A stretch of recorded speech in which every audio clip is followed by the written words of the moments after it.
All right, this is 11-7 in your book. Okay, so this is a really good time for a Pythagorean theorem to come back because we just came off chapter 10, which is far more difficult. And Pythagorean theorem is not that much different from in pre-algebra. Okay, so let's get started. So in this, we use Pythagorean theorem for right triangles only. A right triangle is made up of 3 different sides. And we call 2 of the sides the legs. And we call one of them, the legs are always attached to the 90-degree angle.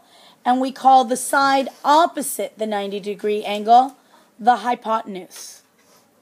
It's always opposite the 90-degree angle, or the right angle. Now, my legs are interchangeable.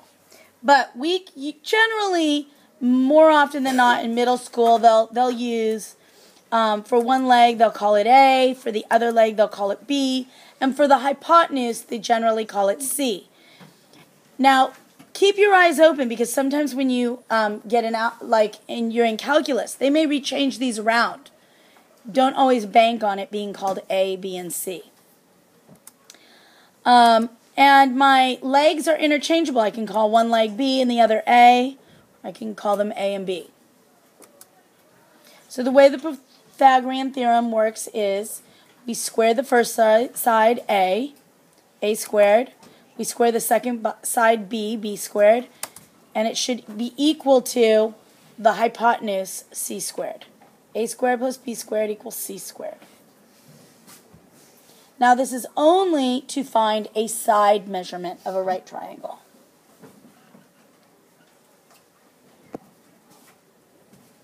Alright, so here's a triangle with 2 side lengths and 1 missing length. So since this is a right triangle, I can use my Pythagorean theorem. I start with A squared plus B squared equals C squared. What do I do next? What do you think I do next? Neve? So we're gonna plug in our substitute. So A is 6. So 6 squared plus 8 squared is equal to x squared. Good. So he's substituting first. And again, it doesn't matter if I place the 6 for the A or for the B because they're both legs, and so those are interchangeable. So I have leg squared plus leg squared equals hypotenuse squared. So 6 squared plus 64 squared is equal to x squared.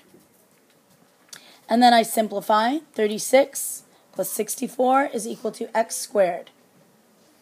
Next step, we simplify. 36 and 64 is 100. Now, to find the square root of x squared, the way we solve a quadratic is we use properties of equality. So now I'm seeing the quadratic, x squared, so what I'm going to do is take the square root. I call this step rooting it. Don't be rude, just root it. So we root both sides. We're using a property of equality. And then when we take the square root of x squared, what do I get? Go back to 11-2. What do I get, Jacob? Get x. No, we don't. No. Yes. Absolute value of x. We get the absolute value of x. Now that means, because remember, I have 2 possible answers that could fit in there. Okay? So I get 2 possible answers that will work. Now, when I break that up and I'm taking the square root of 100, I get 10. So I have 2 possible answers. The absolute value of 10 is equal to 10 and negative 10. However, I know I see a bunch of hands coming up. What do we know about this to be untrue? RJ? Measurement can't be negative. So in this case only, because we're working on triangles, the negative value is not an answer because measurement can't be negative. Now, if I were just solving this as a mathematics problem, I would have 2 answers. Is that clear? Because it is in Pythagorean theorem and we're dealing with measurement, we're going to have 1. Yes? If it was a math equation, would you do x, the absolute value of x equals 10, or would you do x equals 10 or x equals negative. You would do, just like I had before, this. That would be your final answer. Without that crossed out, yes. Okay? All right, so let's try one. You guys do the next one. All right, so what do I start with, Kevin? Why don't you start us off? Plug in I have nothing written down. How can I plug in? How can I substitute? use the formula. We start with the formula. A squared plus b squared equals c squared. Okay, squared plus b squared equals c squared. Keep going. Then you plug in 7 squared I substitute in 7 squared. and 4 squared plus 4 squared equals y squared. Good. And then you simplify, and so 7 squared equals 49 plus 16 equals y squared. Forty-nine plus 16 equals y squared. And we get, And I got 65 equals y squared, and then you do property of inequality, so you do square root. okay, we're going to do the square root property to both sides. I'm going to, don't be rude, just root it. Root both sides. And the square root of y squared is the absolute value of y. And the square root of 65, well, that is not a perfect square. So here's where it changes from last year. When you're left with a result that's a non-perfect square, I want the answers in 2 possible ways. Number 1, I want the radical simplified.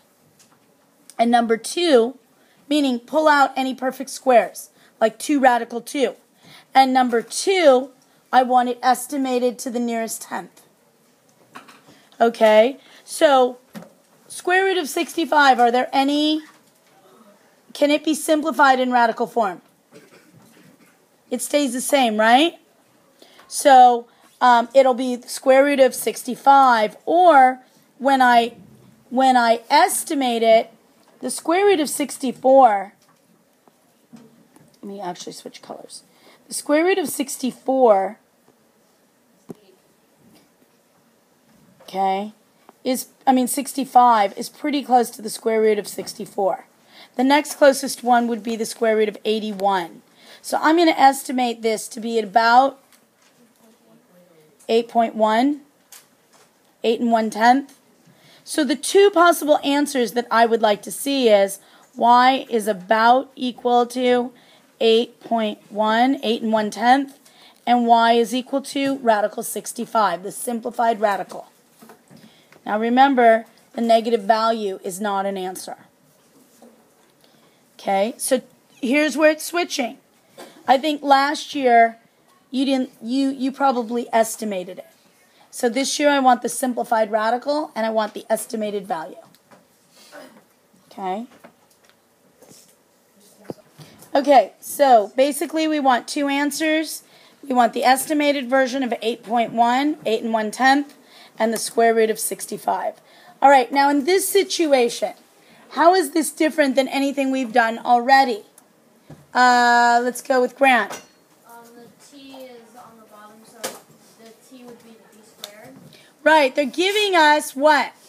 How about mathematically? What do they give us as opposed to before? I was just going to say that the t, I think, is now the leg. It's not what it was before. It's not the Right, and so they're giving us, instead of 2 legs, what are they giving me? one, well, that you know of. 1 leg and the hypotenuse. They give us the hypotenuse. The hypotenuse is always the biggest number. The side across from the right angle, it's the biggest number of the 3 numbers. Okay? And so I have to make sure and substitute in properly.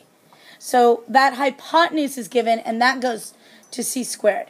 And so now I'm going to substitute my 15 in for the c, my 6 in for the leg, and what's unknown is the other leg. I square the 6, subtract 36 from both sides, and I'm left with t squared is equal to 189. Now next step, we take the square root of both sides. Don't be rude, just root it. And now what we have is the absolute value of t is equal to the square root of 189. Now, how can I break down 189? Jacob. Well, those closest square roots are 169 and 196. Okay, that's estimating. How do I break down the root? Simplify it. What perfect square goes into this? Minky. Right, we could break this down into the square root of 9 times the square root of 21, and we are left with 3 radical 21. Now, 189, so that's one answer. The other, the estimated version, t is equal to, it's between 196 and 169. It's much closer to 196, so I'm going to estimate 13.7.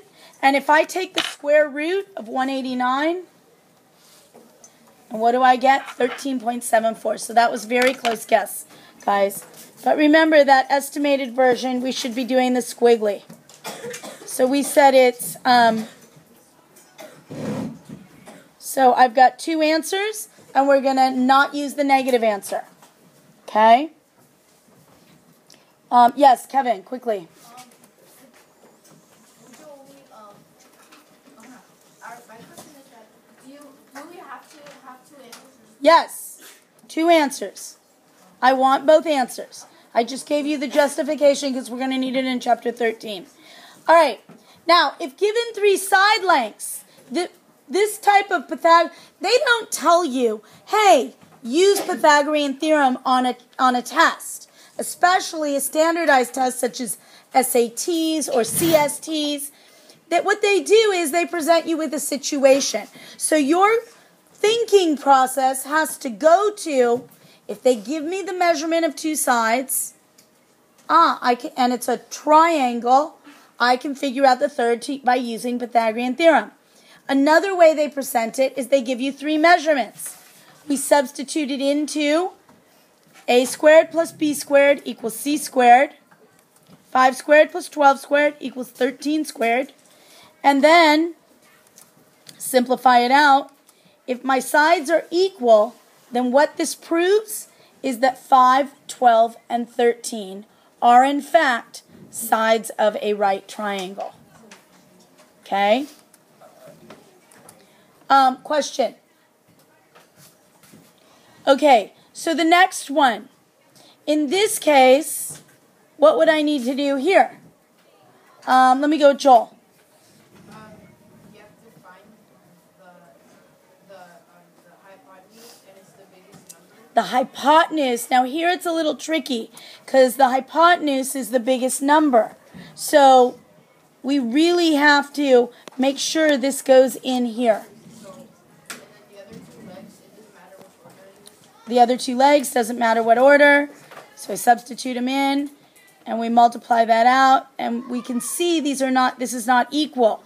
So a triangle with the measurement of 9, 12, and 6 is not a right triangle. That's what this is proving. This is not the lengths of a right triangle. Okay? All right, I have 2 more things I have to go through, so let's just quickly. Pythagorean triples. Pythagorean triples, 3, 4, 5. Anytime you see 3, 4, 5 or multiples of 3, 4, 5, like if I'm doubled everything, 6, 8, 10, tripled everything, 9, 12, 15. These will be right triangles. This is called a Pythagorean triple. 5, 12, and 13 is another Pythagorean triple. So if I double it, triple it, quadruple it, all numbers, those will be right triangles too. Okay? And same thing with 7, 24, and 25. All right, hold on. One more thing I need to show you. And that is, here's the last way that sometimes we can utilize Pythagorean theorem. Now, this book uses the distance and midpoint formula, but we're not going to do that. We're going to use, given a line on a coordinate plane, we can use the Pythagorean theorem to figure out the measurement of this line. And I do that by turning it into a right triangle. So I draw this line and I draw this. And I notice that this is 1, 2, 3, 4, 5, 6. And this is a measurement of 1, 2, 3, 4. So I use my Pythagorean theorem to get to 6 squared plus 4 squared equals c squared. And we get 36 plus 16 equals c squared, which is 52, equals c squared. And then we take, don't be rude, just root it. We get the absolute value is equal to c. Now remember, 52 is a perfect square. There's a perfect square in there of 4. So this would become 2 radical 13. Or square root of 52 is pretty close to 49, so about 7.2. 7.2. So it's about 7 2/10. Alright, so we can use Pythagorean theorem in that way. And that's the end of the lesson.